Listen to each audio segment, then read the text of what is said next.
கர்த்தாவே,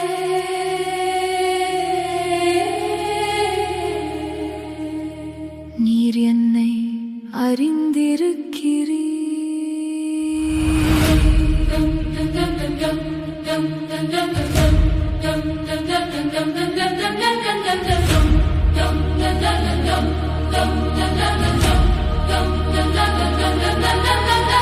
கர்த்தாவே, நீர் என்னை ஆராய்ந்து அறிந்திருக்கிறீர். என் உட்காருதலையும் என் எழுந்திருக்குதலையும் நீர் அறிந்திருக்கிறீர். என் நினைவுகளை தூரத்தில் இருந்து அறிகிறீர். நான் நடந்தாலும் படுத்திருந்தாலும் என்னை சூழ்ந்திருக்கிறீர். என் வழிகளெல்லாம் உமக்கு தெரியும். என் நாவில் சொல் பிறவாததற்கு முன்னே இதோ கர்த்தாவே, அதையெல்லாம் நீர் அறிந்திருக்கிறீர்.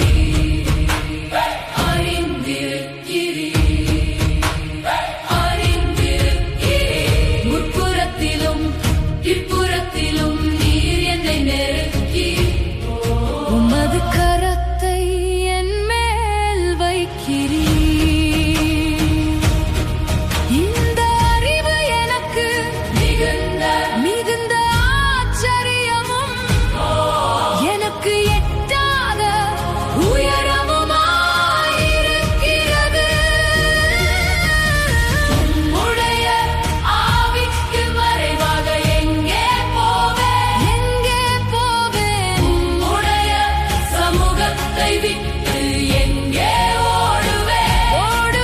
நான் வானத்திற்கு ஏறினாலும் நீர் அங்கே இருக்கிறீர்.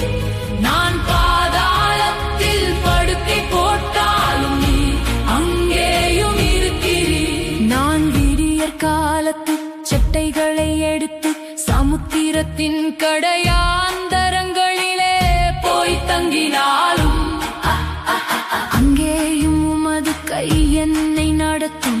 உமது வலது கரம் என்னை பிடிக்கும். இருள் என்னை மூடிக்கொள்ளும் என்றாலும் இரவும் என்னை சுற்றி வெளிச்சமாயிருக்கும்.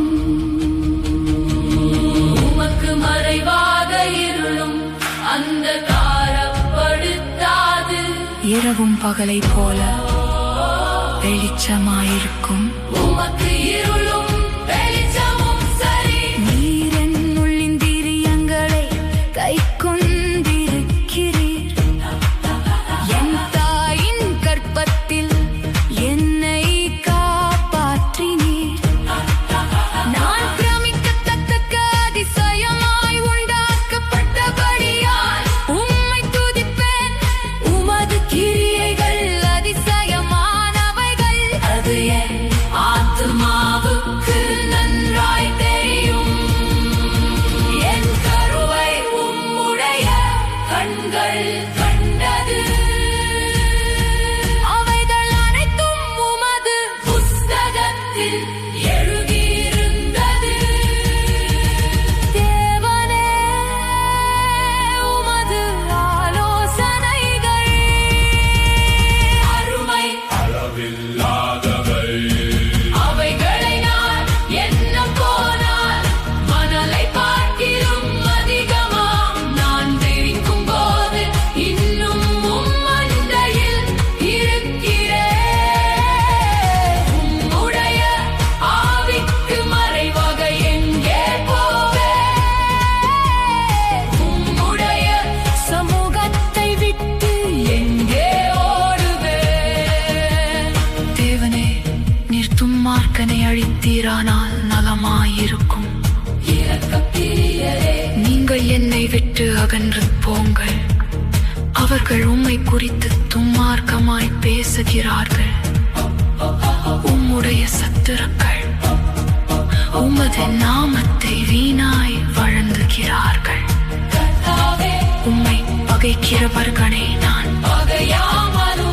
உமக்கு விரோதமாய் எழும்புகிறவர்களை அருவருக்காமல்